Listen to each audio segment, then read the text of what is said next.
না কিনে তুই 40,000 টাকা কেমন কিনে নি আজ নতুন টিভি একদম কি করার আছে একটা মাত্র ধর সাবধানে নিয়ে যাস কিন্তু পড়ে না জুন হ্যাঁ যা আস্তে আস্তে যা ওরা কেন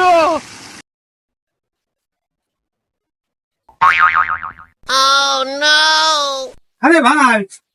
টিভি কি তুই কিনেছিস? হ্যাঁ টিভি তো আমি কিনলাম 40,000 টাকা দিয়ে টিভি কিনে এলাম বাড়ি খুব অশান্তি এই টিভি নেই এ তোর পাড়ায় মাড়ায় সব ব্যক্তি ব্যক্তি যায় এই জন্য টিভিটা কিনে নিয়ে এলাম সেটি আবার নাসর বান্ধা নিয়ে গেল বাড়ি টিভি আপনার ছলে কাজ দিয়েছেন ও যে কাদায় পড়েছে ও টিভি ভাঙলি তো বিক্রি হবে কি করলে তুই টিভি ভেঙে ফেলাইস মানে 40,000 টাকা থেকে টিভিটা কিনে নিয়ে আসে দেখেছিস